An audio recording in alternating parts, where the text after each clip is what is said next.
which makes reading, holding a book, or turning a page difficult or impossible. The content is copyrighted by the respective publishers. For more information, please visit us on the web at nfradioreading.org. Hello, this is Laura, and for the next hour, I'll be reading from the April 19th issue of the New York Times Style section on the Niagara Frontier Radio Reading Service. Resist assuming her life is like her books. The British author Gwendolyn Riley may be as emotionally guarded as the women in her novels, which have caught on in America. By Thessaly LaForce. Like many of the narrators in her books, the British writer Gwendolyn Riley is a vegan. She was raised by a working-class single mother and grew up mainly in the northwest of England. She is obsessed with the musician Morrissey. Her last two novels, First Love and My Phantoms, are quick sketches of abuse and misery in domestic settings. They are told with precision and an ear for dialogue. Because of that, it is tempting to try and piece together details of Miss Riley's life from her writing. I bet, Miss Riley said. I'll just say, resist.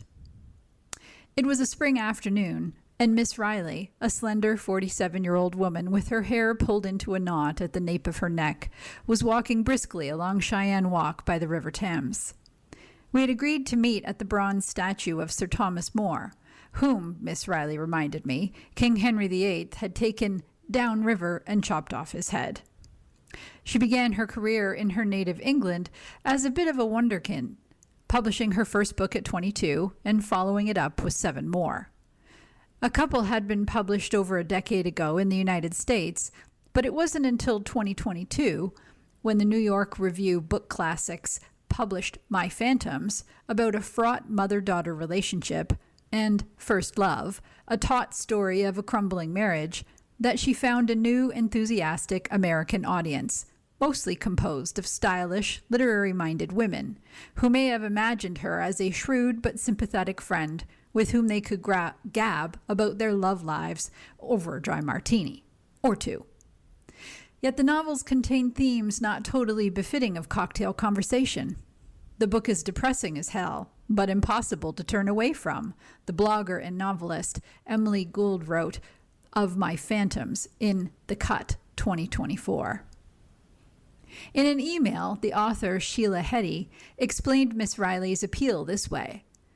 Her vision is very uncompromising, and her view of the world is very bleak, very un-American, not pleasing and hopeful and warm-hearted. But she's not fashionably ironic or jaded either, and the books don't seem contemporary somehow. The language of Miss Riley's sharply observant, emotionally guarded female narrators is not the language of right now, Miss Heti added, and all of this is exciting. She tells the truth in her own way, and many writers don't tell the truth, and if they do, they don't tell it in their own way. With her new novel, The Palm House, Miss Riley wanted to step outside the domestic sphere. The novel traces the drama of a highbrow magazine of ideas whose new editor-in-chief wants to be a sort of London version of The New Yorker. It's told from the perspective of a writer named Laura, whose closest work friend is an older man, Edmund, the deputy editor, who has resigned in opposition to the new regime. Their tender encounters are interspersed with scenes from Laura's youth, involving Laura's distant relationship with her mother. Ms. Riley was partly inspired, she told me, by Penelope Fitzgerald's 1979 Booker Prize-winning novel Offshore, a drama in miniature set among a cluster of houseboats. I wanted a little collection of people working somewhere, she said, doing something that's a bit under siege, or Nazi bombardment, or a bad editor. Miss Riley was once married to the English poet Alan Jenkins, who was the deputy editor of the Times Literary Supplement until 2020. They divorced in 2023. Like Laura, she lives in Ravenscourt Park. She wakes up, has coffee, and writes. I can't think of a way to make that other than this, she said. Yeah, I do those things. Miss Riley mumbles, extracting personal details from her requires persistence. I'm not telling you, she said when she asked if she had ever undergone psychoanalysis, asked about the term autofiction, and if it applied to her deeply realistic writing. She said, "That phrase is kind of old-fashioned now, isn't it?" Much of the Palm House is set on the south bank of the Thames, which we had now reached in our walk, and where the fictional magazine offices are based. We approached the famous Globe Theatre. Miss Riley is a part of a film club. Had she seen Hamnet? I cannot imagine anything more ignominious than watching Hamnet, Miss Riley said. The Palm House opens with Laura and Edmund eating salt and vinegar crisps at the Anchor, a pub near the Globe. From the street, Miss Riley pointed to the room where she imagined her two main characters sitting. "Except I didn't have that large television," she said, referring to a screen mounted to the wall. Writing for Miss Riley is both straightforward and a little bit mysterious. "Animal instinct, honestly," she said. "I found out the other day that beavers can't stand the sound of running water. Beaverism. It's what I am. I just do my thing and then do it again." She tinkers until, she said, something will sound right, and then it will still sound right the next morning. She was always drawn towards books. "It's what there was to do," she said. In Opposed Positions, her 2012 book about a young female writer adrift, the narrator's mother remembers her daughter triumphantly reading a book at age 2. As a child, Miss Riley was always writing or scribbling in the margins. "I'll still find old books that I had things to say about 30, 40 years ago," she said. She loved the Brontes, Thomas Hardy, the obvious ones. Twice she stopped herself mid-thought when talking about herself and asked me not to include what she had just said. "I just lie," she said. "It's amazing how easy it is to just lie and come out with something that's facile." We were now near Southwark Bridge, and we were discussing what I found to be the most disturbing scene of the new novel, placed there by Miss Riley with a disarming sang-froid. It involved a flashback showing her narrator, Laura, visiting the home of an older, much older, famous stand-up comedian who invites her to London. He does a line of cocaine, takes her to his bedroom, Miss Riley writes. "Then I was to get undressed. In my confusion, I managed to leave my tights and shoes on, which he found irritating. I must have looked ridiculous. As we strode through the crowds of tourists and passers-by, I asked her about it.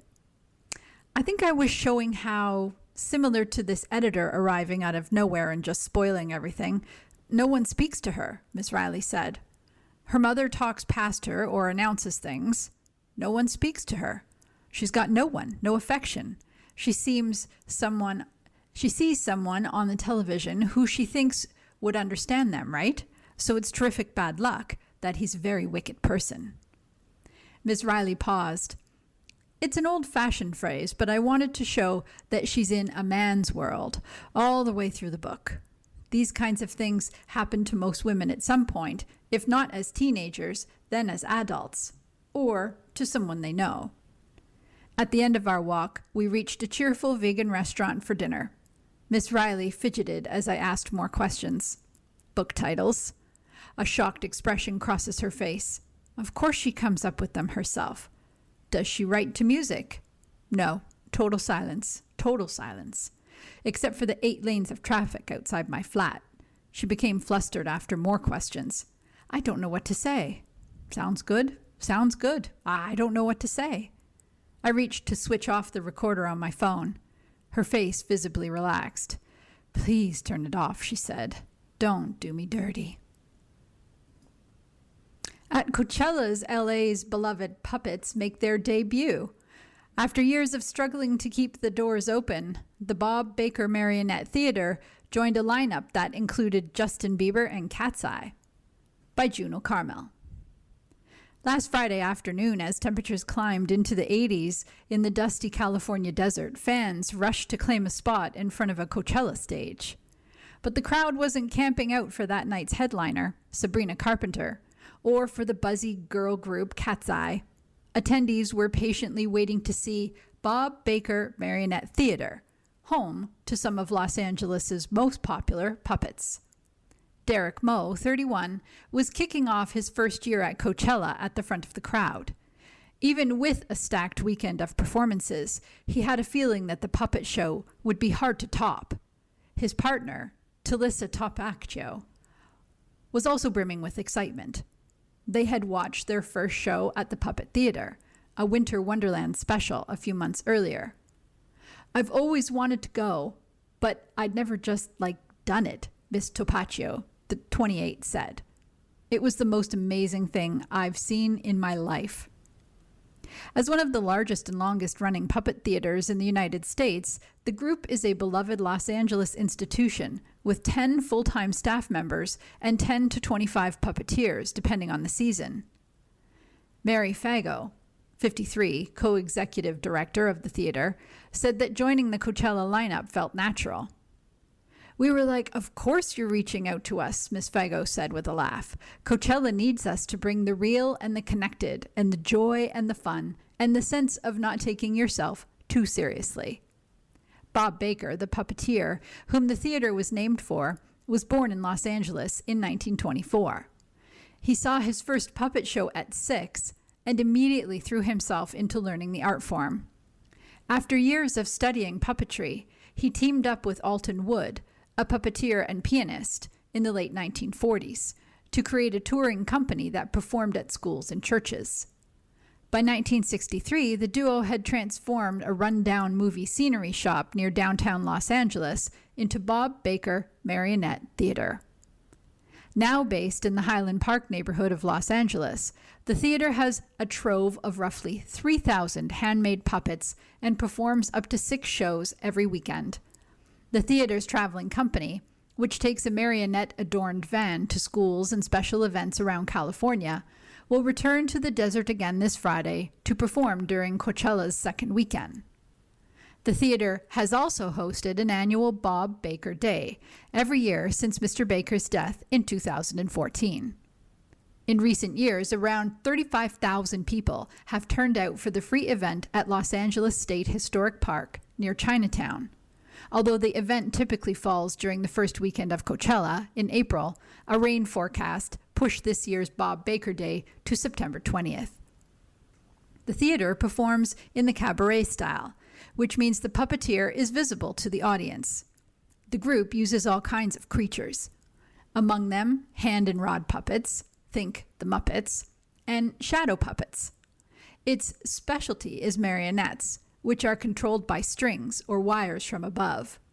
You see the strings, you see how it's made, yet you still kind of look at it and believe it's a dog, said Alex Evans, 38, the other co-executive director and the theater's artistic director. With an eager crowd gathered at the festival stage, Pink Cat, a Vegas showgirl-style MC, welcomed an assortment of clowns, fairies, and instruments for a puppet review. Babies rode on parents' shoulders next to people in full clown outfits and makeup. Heavily tattooed millennials mingled with Gen Zers with neon-dyed hair and Instagram-ready festival outfits. "We opened up the pit for Bob Baker Marionette Theater," Miss Topacchio said, referring to the way people mosh at hardcore shows. Meg Hope, 33, and her husband, Jeff Williams, 42, were in the crowd with their children, Cassidy, 2, and Calliope, 1. The couple had traveled from Christchurch, New Zealand to Coachella for 10 years, and their children started attending the festival last year. "As soon as we saw Bob Baker was on there, we were like, what a perfect place for our first puppet show," Miss Hope said. "It's so nice to see marionettes and puppets getting their own space. It's a tough time to be niche." It was also a major moment for the theater, which has faced the prospect of closure several times over the past few decades.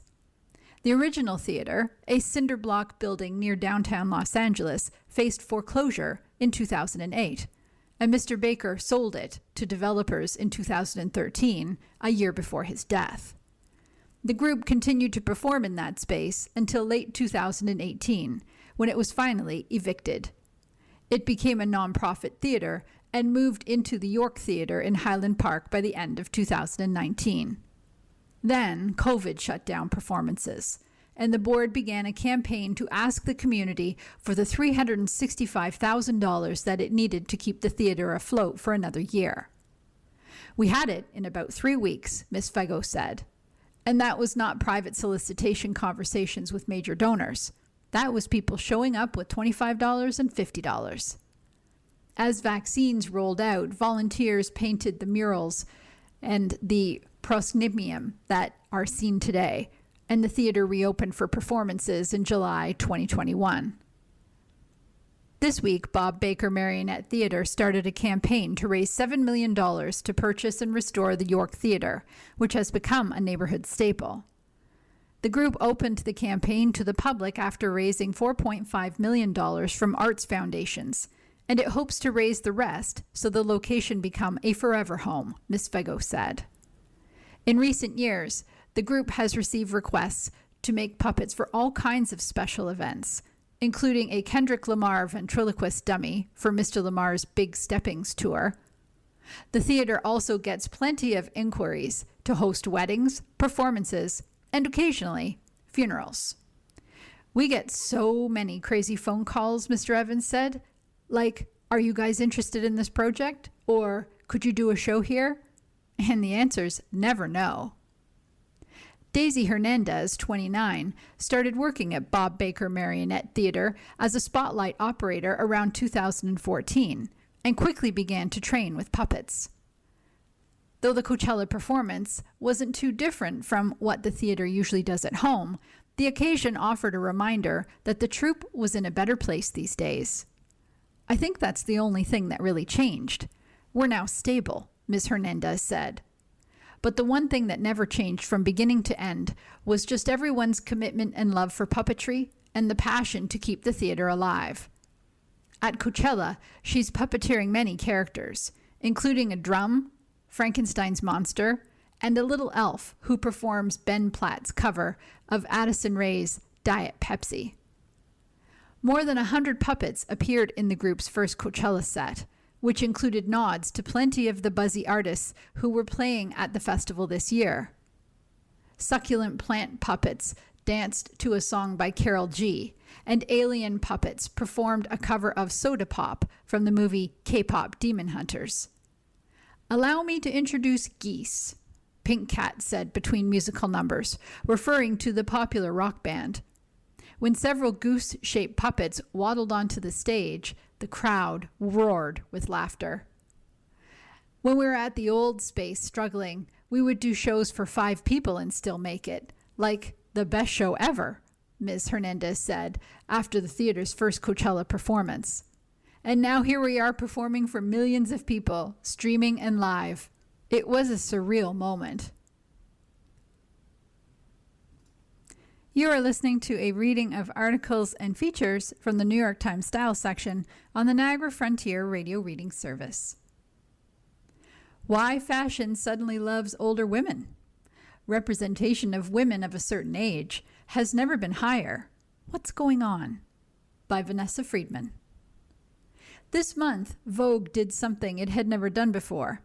Something most people thought it would probably never do. It put 2 76-year-old women on its cover. Sure, they weren't just any 76-year-olds. They were Meryl Streep and the Vogue overseer Anna Wintour. And they were there in a meta way to discuss the mythology around The Devil Wears Prada 2, in which Miss Streep plays a version of Miss Wintour, but still 76. Actually groundbreaking, went one comment on the magazine's Instagram post.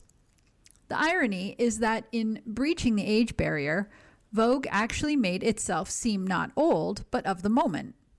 These days, as Miss Wintour wrote in the magazine, "I feel age is actually an advantage," or so it is beginning to seem in fashion. The most recent round of fashion shows, which ended last month, were notable not only for the almost total lack of size diversity on the runway, but also for the fact that they were at the same time taking one giant step forward when it came to another aspect of inclusivity: age. The Chanel show opened with 50-year-old Stephanie Cavalli, who was one of 15 models over 40 on the runway. Bottega Veneta, and 9 older models. Tom Ford, 9 women and men. Givenchy, 8. Balenciaga, 5. Louis Vuitton, 4. And this isn't counting the famous older models like 52-year-old Kate Moss, who appeared on the Gucci runway, 57-year-old Gillian Anderson, who closed Miu Miu, and the 7 art world insiders, including 79-year-old Ming Smith and 52-year-old Amy Sherald, who walked at Carolina Herrera. Put another way, according to data from the fashion search engine Tagwalk, 5% of the top 20 brands included at least one curve or plus-size model on their runway shows, but 100% included an older model. In fashion speak, older is defined as merely over 30.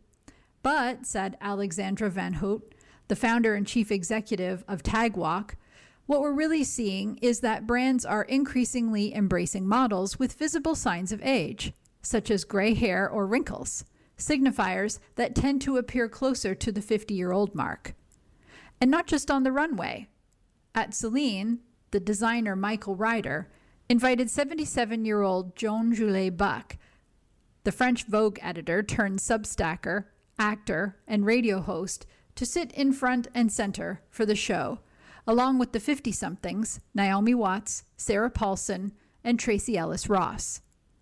At Lowe, Jack McCullough said Lázaro Hernandez's star guest list included 76-year-old Sissy Spacek, making her first appearance at Paris Fashion Week. Age has become something brands seem genuinely proud to highlight, Ms. Van Hout said. Even beyond the runway, a movement has burgeoned in the fashion or fashion adjacent people choose to emphasize, rather than erase, their age.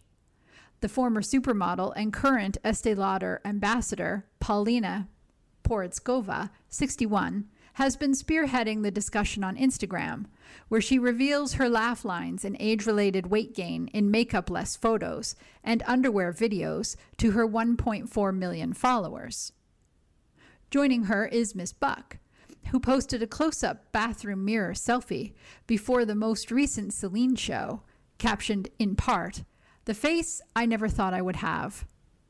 The shot, she said, inspired more positive feedback than pretty much anything else she has done. And then there is the recent discussion of menopause and perimenopause that has supercharged a new segment of the beauty market, and that is led by women like Ms. Watts, Halle Berry, and Gwyneth Paltrow. It's a striking shift in an industry that has long been famous for fetishizing youth, and it stands out in a world where viewers are inundated with images in which every sign of age, every wrinkle, hollow, age spot has been filled in, tightened, filtered, lifted, or otherwise erased. Speculating on the work someone has done, even someone in her early 30s, has become a parlor game everyone can play, and artificial intelligence has made constant modification and reinvention a part of our visual diet. There's a backlash brewing to the airbrushed age. There's a practical reality agencies in the industry have to face, that older women have the purchasing power to buy the stuff being presented, and they have a desire to see themselves and their lived experiences in these spaces, said Romy Gordon, a 52-year-old former model who returned to the catwalk a year ago.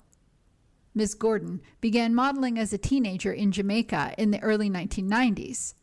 She found some success, but her career never really took off, and she stopped after only a few years to finish college and then manage a modeling agency. A year ago, her partner died. A friend convinced her to step in front of the camera again. In September, she was booked for Dario Vitale's first and only Versace show. And in January, she walked the Chanel Couture runway, followed by the Chanel Ready to Wear show. Now she said she is having her best season ever, and she isn't alone. We recently scouted a woman who was over 60 in the supermarket in the countryside outside Paris because we're seeing more of an uprise in demand for older models, said Talisa Carling, the director of IMG Models. The currently popular term, or euphemism, for such mature models is, she said, generational. Pointedly, when Piero Paolo Piccioli, the creative director of Balenciaga, was trying to cast a broad spectrum of people for his most recent show in Paris, he said it was easier to find older models than plus-size ones. 2 years ago, it was common to see the girls with different shaped bodies, he said. Now it's over. This year, I had to fly them in. Even though economists have been talking for decades about the power of what is referred to as the silver dollar or the gray market, fashion has generally given the idea short shrift in its public-facing initiatives. Until now. The reality is that half of the spending power is in the 50-plus cohort, and half of the growth in spending power is in the 50-plus cohort, said Gemma Dauria, the global co-leader of the fashion, luxury, and specialty retail practice at the McKinsey consulting firm. At a time when the growth of luxury has slowed or stalled, ignoring a major consumer group is simply not good strategy. Indeed, according to the Federal Reserve, more than 70% of all the wealth in the United States is concentrated in the over 55 age group, which is also responsible for more than 45% of consumer spending. This is reflected in part in what Ashley Mears, a model turned professor of sociology at the University of Amsterdam and the author of Pricing Beauty, The Making of a Fashion Model, called the new visibility of older women in public. See, for example, Martha Stewart on the cover of Sports Illustrated at 81, or Demi Moore at 61 on the awards circuit for her role in The Substance. Yet Ms. Mears said it's a paradox because they don't look their age. For women who are successful in their fields and need to be visible, which usually happens later in life, the message is you need to do work to look good. And that's expensive. Connecting youth with class and wealth and creating further barriers to entry at a time when fashion needs to take them down. That may be why Matthew Blasi, the artistic director of Chanel, said he felt it was important that when it came time for the models in his Chanel show, we didn't change their looks or try to make them younger. He wanted his message to be more, come as you are. Ms. Gordon, who has not had any cosmetic work other than facials, said this approach was common across her shows. They don't want to put any makeup on me, she said. I'm grateful they think my skin is in good condition, but a little eyelash won't kill anybody. Mr. Piccioli added, we all want to show powerful women, even in their vulnerability, and pride in showing your age is a symbol of strength and power. To cover that up or disguise it is to subvert the very idea fashion is now supposedly selling. Fashion has had moments of embracing age. In 2024, Bat Shivahay put on a show featuring only women over 40, and Oliver Rootstein sprinkled his Balmain runways with mature models. White-haired models like Carmen Del Orfis and Mae Musk have had long careers. This time around, the consensus is that the phenomenon may signal systemic change. I don't actually think it's a trend, Ms. Carling of IMG said. I think it's structural. In part, this may be because embracing at least some of the realities of age is a relatively easy way for fashion to demonstrate its awareness of the wider world. Age inclusivity is a relatively safe space for fashion because it doesn't challenge the core aesthetic, which is around a relatively thin model, said Emily Huggard, an associate professor at Parsons School of Design and co-director of its Size Inclusion in Fashion Lab. Size inclusivity demands a more structural change around production. But this is about more than just money. Miss Buck started acting again when she was in her 50s, after a career as a writer and editor of French Vogue.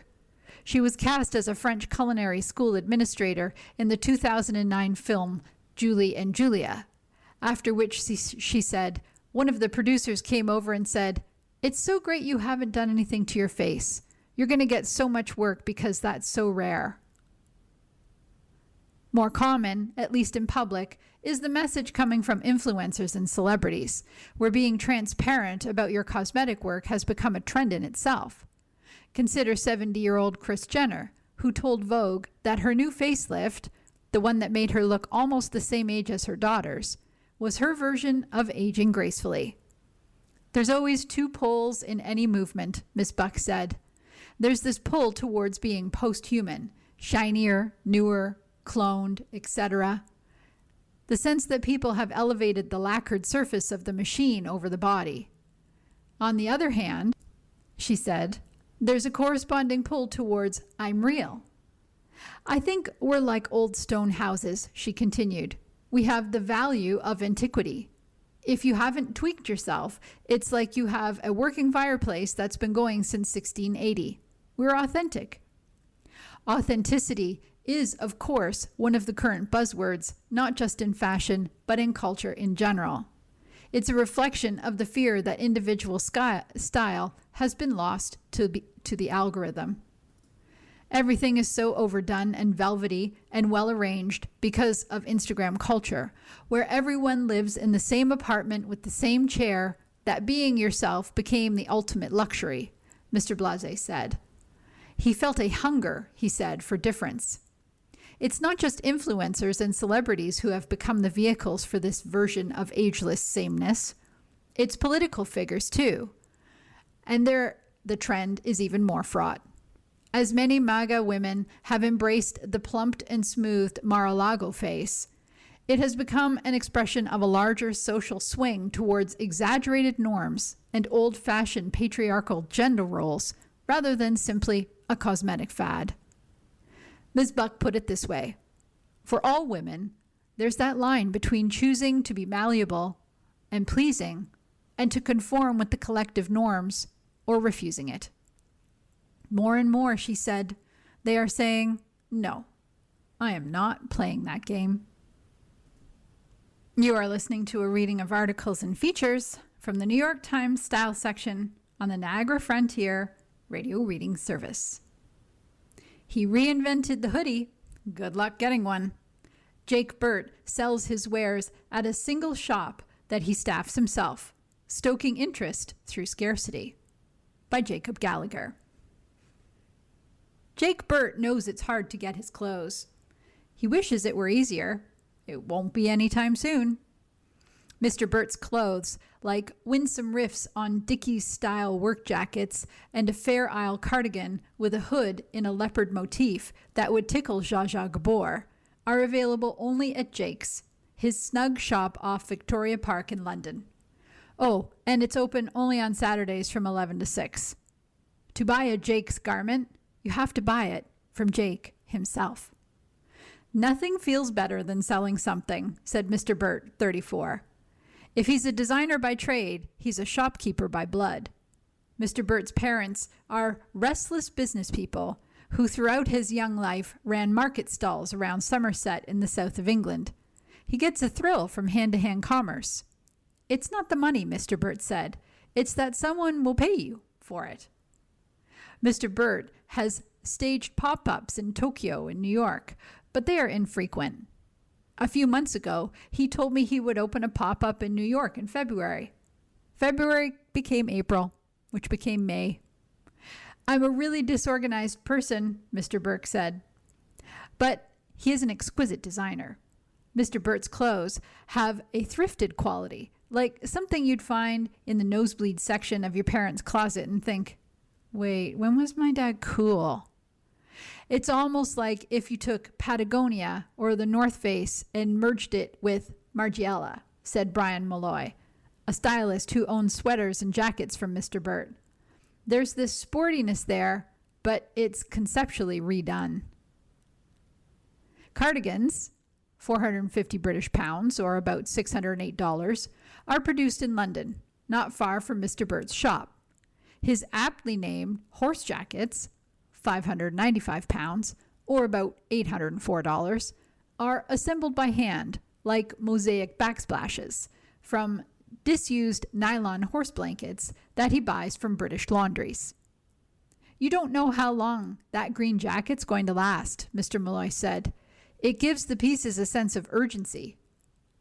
The central quirk of many Jake's pieces is the contrasting hood, like a Roman candle shoved onto a birthday cake.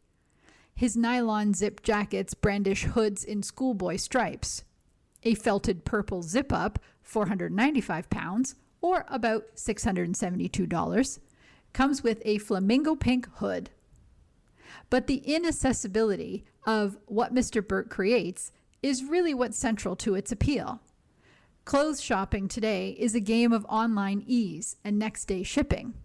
We take for granted how effortless it is to acquire the clothes we want. Mr. Burt's approach is a less hospitable throwback. A shop run by a single person who functions as designer, cashier, and custodian. Jake's is more 1976 than 2026. When everything isn't so easily accessible, that's the best part, said Nick Tran, the head of buying at Dover Street Market in Paris, who owns several items from Mr. Burt. Mr. Tran said he hadn't tried to persuade Mr. Burt to sell his line at Dover Street. It would ruin the mystique. You can't recreate moments when Mr. Burt mixes you a martini or passes you a cardigan off the rack, or you run into a friend as you try it on. It's his own thing that needs to stay its own thing, Mr. Tran said. Still, people don't like to be told they can't buy something. Would-be shoppers turn snippy when Mr. Burt informs them that he has no online store. The comments on his Instagram are sprinkled with pleas for him to ship them a jacket.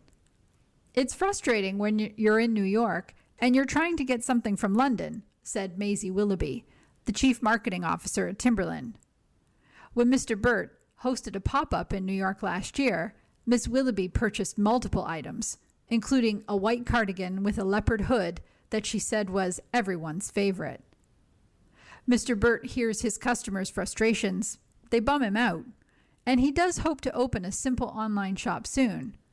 But he isn't making any promises. After all, Jake's isn't even the only label he runs. For the past 8 years, he has been an owner of the British fashion label Stephen Cook. Mr. Burt and Stephen Cook, the man, have been romantic partners for 14 years and creative partners for more than half of that. They graduated together from the master's program at Central St. Martin's, the Arts and Design College in London. Mr. Cook studied textile design while Mr. Burt studied women's wear. When Mr. Cook won the annual H&M Design Award for his graduate collection, netting about 50,000 euros, roughly $58,000, the pair agreed that Mr. Burt would help Mr. Cook get his label going. I was tired of education at that point, and I was so ready to not have to put my name on something, Mr. Burt said. Today, Stephen Cook operates as respectable a business as an independent fashion label can hope for. It's stocked online at Sense and in Tokyo at Dover Street Market. Timothée Chalamet and Robin have worn pieces from the label. Yet over the years, the cost of making clothes has crept up, forcing the pair to reflect that in their prices. Mr. Burt began to feel a disconnect between the person we were designing for and a person who could afford it. On a trip to Tokyo in 2024, as he wove around cubbyhole boutiques selling clothes and doodads he couldn't find anywhere else, he began to see a pathway for a different sort of business, one tethered to craft rather than to the catwalk. By skirting wholesale markup, his clothes could be moderately more affordable. Mr. Burt opened Jake's in November 2024, dusting off ideas he had long been sitting on.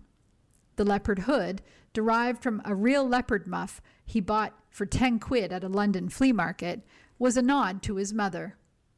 "Leopard's the one trashy thing she likes," he said. The rugby stripes reflect his obsession with the look of sports. The Jake's logo is a hand-drawn riff on the logo of the St. Louis Blues hockey team, with a J wedged in. While many clothing designers say they just want to make clothes they'd wear, Mr. Burt doesn't own a single item he has designed. "I've chosen things a couple of times, and then I'll wear it to the store and someone's like, 'Oh, but that's the one I want,'" he said. so he took the knit off his back and sold it. He'd rather have the sale than the sweater. Mr. Burt has landed himself in an unlikely realm, that of hype. Streetwear news accounts post about his clothes. 3 separate designers I know of, one in New York, one in New Delhi, and one in Paris, own Mr. Burt's clothes. During his travels to Japan, customers have taken photos with him. With 2 brands, I wondered if Mr. Burt felt his time was strained. I'd love to have a bit more of a team, like a design team, so I can make a bigger range, said Mr. Burt, who is prototyping jeans, shoes, and a leather bag right now. Mostly, he dreams of outposts in New York and Tokyo, where he can meet shoppers and see how they light up when they try on a sweater. Each would have a bed, he said, so that wherever I go between them, I can just stay in my own little shop. That eyeliner makes you look so millennial. In contrast to Gen Z's clean girl aesthetic, the cat eye of yesteryear has become a generational signifier. By Jessica Roy. They say you can spot a millennial by their self-presentation. Skinny jeans, ankle boots, and tucked-in tops are a dead giveaway that someone was born between 1981 and 1996, at least according to a certain online breed of Generation Z. And while some trends popular in the millennial heyday have seen a recent resurgence, Junko jeans, Sex in the City, and photo dumps are all on the up and up, one feature appears to be a millennial signifier: heavy winged eyeliner. When Ilka Sipos, a 29-year-old content creator, posted a video of herself on TikTok asking her 22-year-old sister if people could tell she was 7 years older, her sister's answer, and that of thousands of commenters, was a resounding yes. But only because of her eyeliner. Blunt, thick, and flicked upward. Maybe it's the cat's eye, as her younger sister puts it in the video. I didn't expect it to go as viral as it did, Ms. Sipos said of her video, which was received well over 3 million views and has reinvigorated the millennial eyeliner debate. Never when I was doing my makeup did it occur to me that my eyeliner is dated. I just like how it looks. The upward angled elongated wing shape, created with a jet black liquid liner, has become a makeup signature of Ms. Sipos's generation. Popularized by millennial celebrities like Taylor Swift and Ariana Grande, it rose to prominence in 2010s before giving way to the more natural look favored by members of younger generations. Gen Z is very clean girl aesthetic, said Erica Taylor, a makeup artist and social media influencer who specializes in midlife makeup. I feel like they don't even necessarily wear eyeliner. It's just a glowy lid and mascara. While Ms. Taylor believes winged eyeliner is very indicative of a millennial, she said she also describes such application as a timeless trend that has endured through the decades, from Cleopatra to Audrey Hepburn to Taylor Swift to Selena Gomez.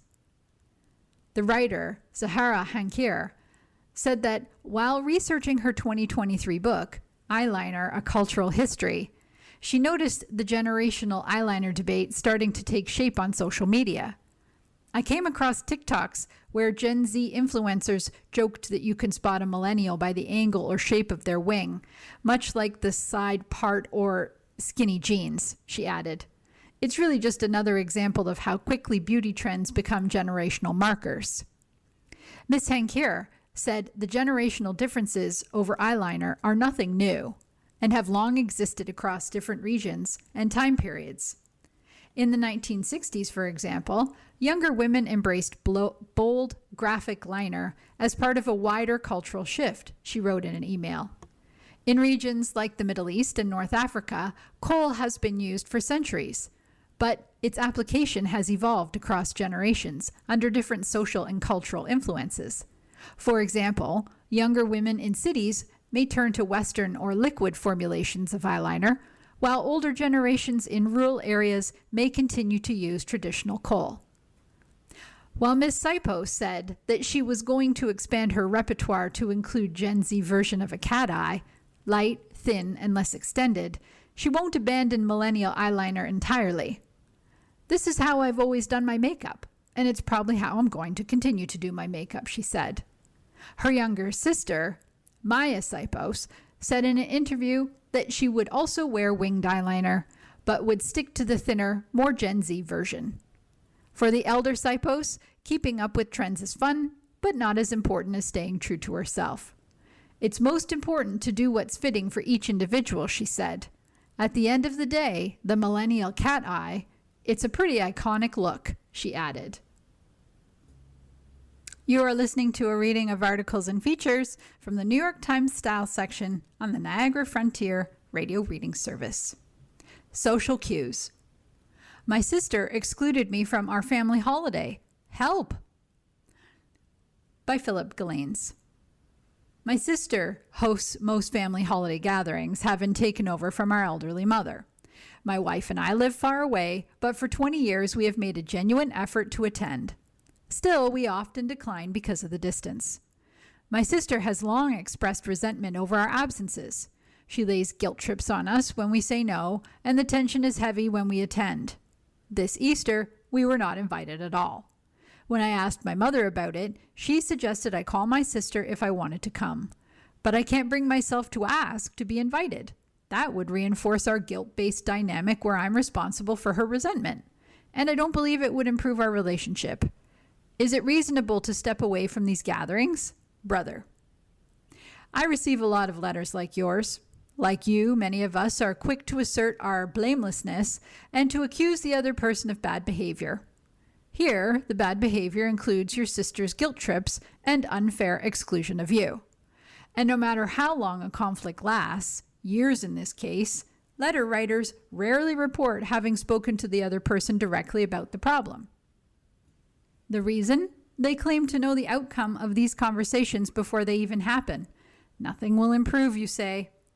Now, I suspect you, mostly, believe this story. But the fact that you are writing to a stranger about this impasse suggests to me that you're worried your sister may have some claim. Perhaps, for instance, she resents the physical and emotional labor of hosting family holidays year after year. I would. Just because you live at a distance is no reason not to pitch in occasionally. So I come back to your mother's sage advice. Call your sister. But not to convince her that you're right and she's dysfunctional. Ask her what's bugging her, and then listen patiently. If she has no reasonable complaint, as you suspect, assure her that you would love to be there if it weren't for the long holiday drive. Or she may have something interesting to say. But you will never know until you call. For help with your awkward situation, send a question to socialq@nytimes.com. Modern love. Painting over my painful past. My father treated me more like a wife than a child. It took me decades to face the truth of what happened. By Sarah Hansen. 2 years ago, I packed up several of my father's abstract expressionist paintings and dropped them off with a handful of visual artists to be painted over.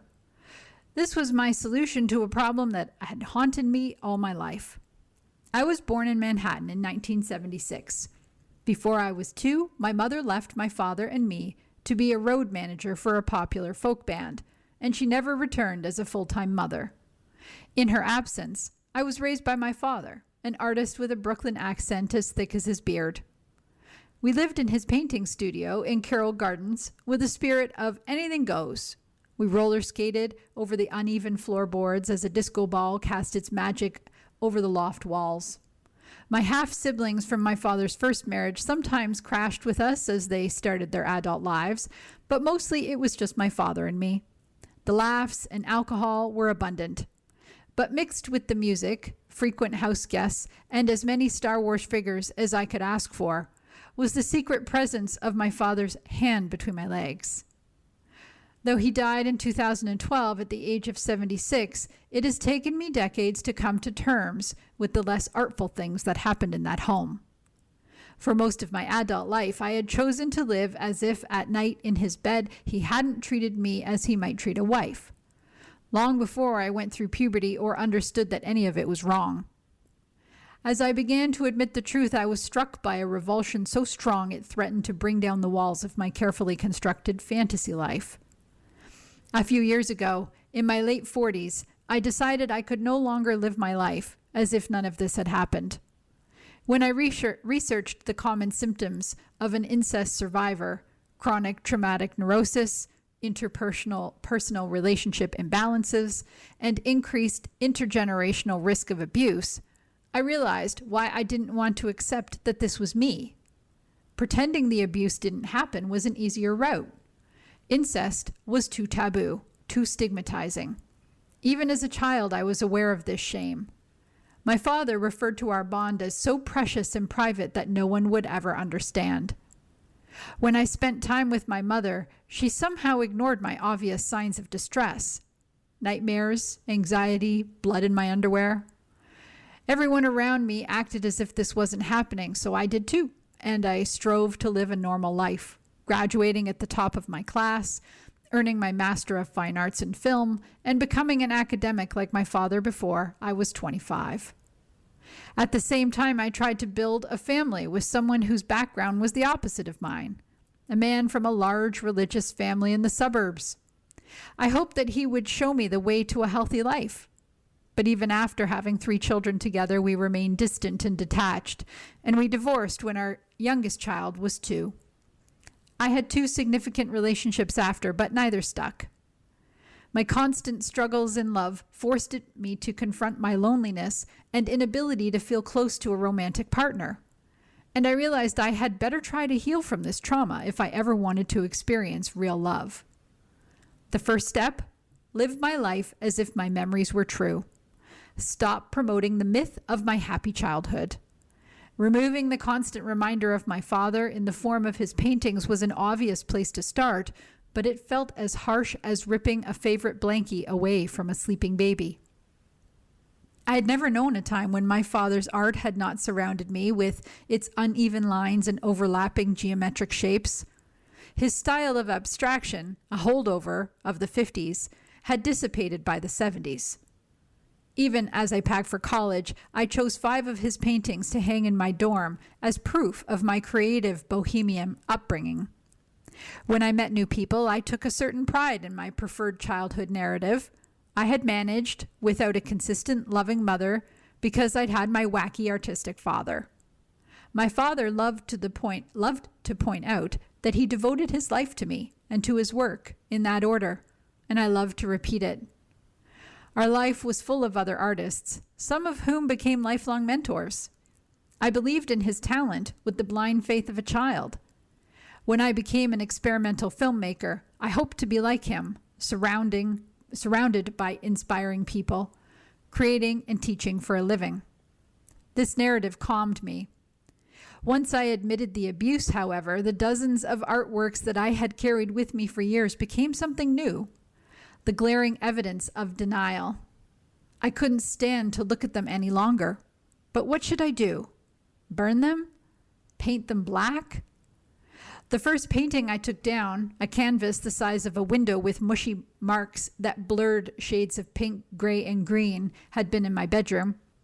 I didn't love all my father's artwork, but this was a favorite I had hung in a place of prominence wherever I lived.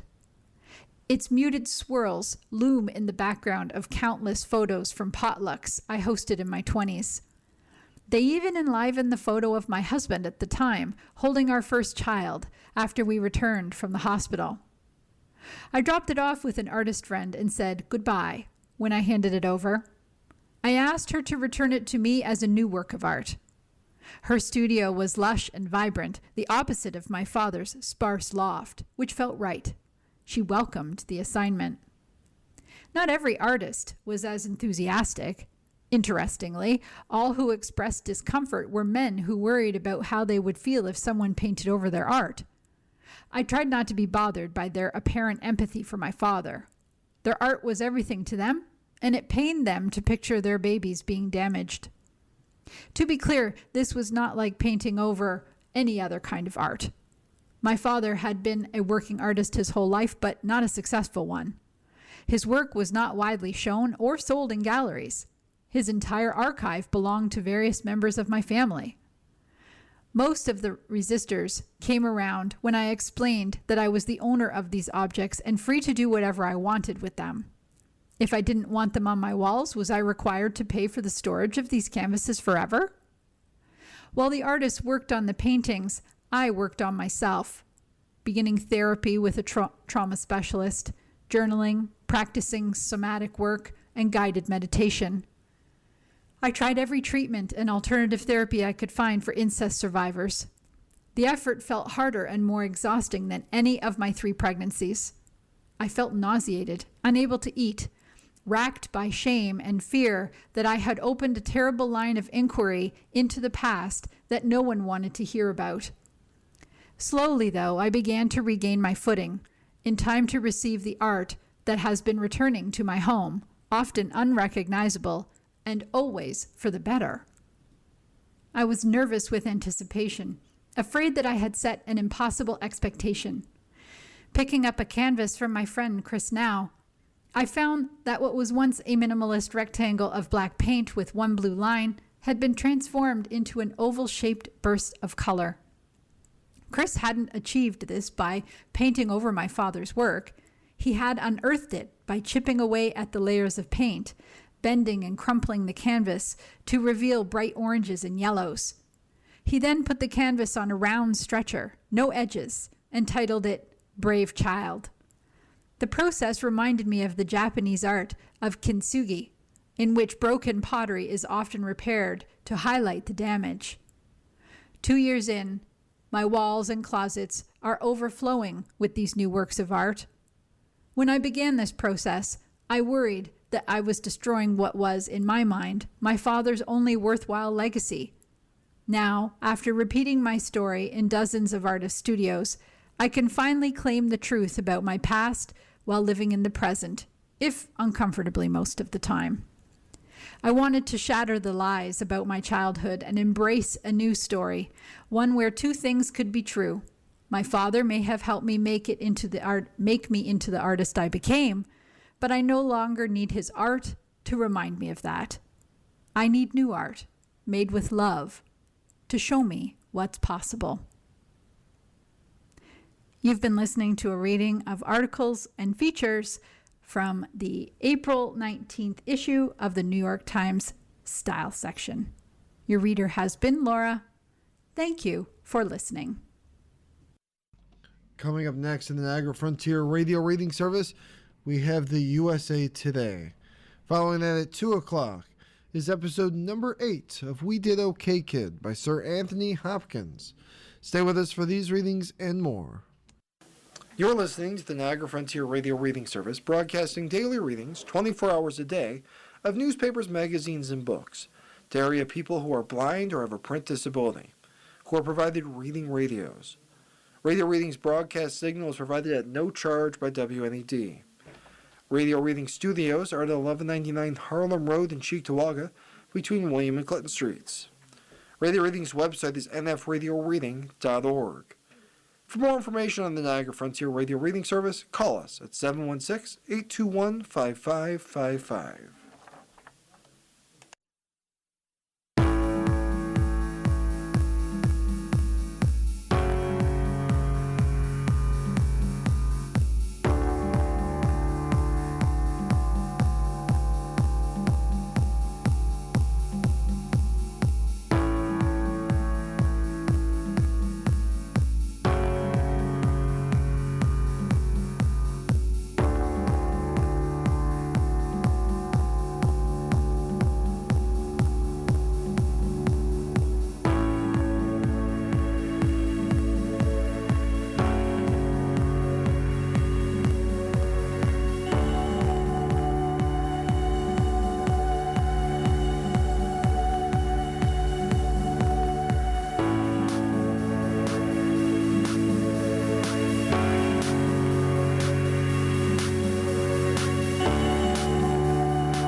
Hello, the Niagara Frontier